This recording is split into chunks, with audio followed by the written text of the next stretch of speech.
বাংলাদেশের 5 আগস্ট পরবর্তীতে সৃষ্টি হওয়া কিছু রাজনৈতিক দলের নেতাদের উদ্দেশ্যে বলে দিতে চাই, বাংলাদেশ জাতীয়তাবাদী ছাত্র দলের ইতিহাস অনেক সমৃদ্ধ এবং কয়েক যুগের। তোমরা যারা কয়েকদিন রাজনীতিতে এসে নিজেদেরকে খুব রাজনৈতিক ব্যক্তিত্ব মনে করছো, তাদের উদ্দেশ্যে বলে দিতে চাই, তোমরা নিশ্চয় জানো বিখ্যাত এবং জনপ্রিয় দুটার মধ্যে পার্থক্য রয়েছে। তোমরা হয়তো সোশ্যাল মিডিয়ায় বিভিন্ন ধরনের আইডি খুলে বিখ্যাত হয়েছ, কিন্তু তোমরা এই বাংলাদেশে জনপ্রিয় হতে পারবে না।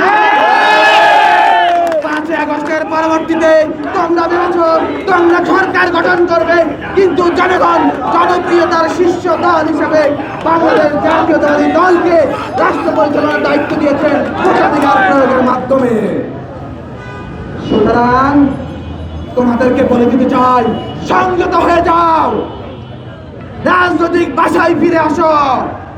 সকলের এই সহযোগিতায় এই বাংলাদেশকে আমরা বিধ্বস্ত ধ্বংসস্তূপ থেকে টেনে নিয়ে যাব, সেই জায়গায় সহযোগিতা করো। সরকারের ভালো কাজে সহযোগিতা করো এবং যদি ভুল করে থাকে সেটার যৌক্তিক সমালোচনা করো, কিন্তু মিথ্যা উস্কানি দিয়ে, মিথ্যা গুজব ছড়িয়ে, মিথ্যা প্রপাগান্ডা ছড়িয়ে সরকারকে তোমরা কিছুই করতে পারবে না। এই দল শহীদ রাষ্ট্রপতি জিয়াউর রহমান সৃষ্টি করেছেন। উনি মহান স্বাধীনতার ঘোষক, উনি বাংলাদেশের সংকট উত্তরণের নাম। এই দলকে টেনে নিয়ে গেছেন সেই আদর্শকে দেশনেত্রী বেগম খালেদা জিয়া। উনি আকর্ষণীয় নেত্রী ছিলেন, গণতন্ত্রের মা ছিলেন।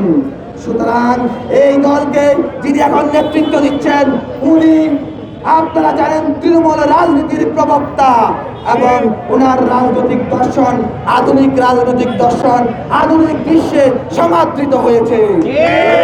সুতরাং জিয়া পরিবারের প্রশ্নে আমরা বাংলাদেশ জাতীয়তাবাদী ছাত্র দল এক এবং অভিন্ন, এবং সকল ধ্বংসযোগ্য কর্মকাণ্ডকে ছুঁড়ে মুড়ে ব্যাগে আমরা এগিয়ে যাবই যাব।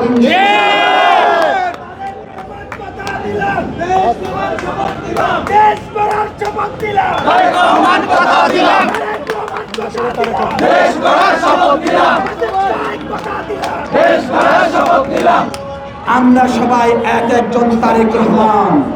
ঠিক, আমরা সবাই এক একজন কি তারেক রহমান। আমরা সবাই এক একজন কি তারেক রহমান। বাংলাদেশ জাতীয়তাবাদী ছাত্র দলের প্রতিটি নেতা কর্মী এক একজন তারেক রহমান। প্রতিটি নেতা কর্মী জিয়া পরিবারের ডাল।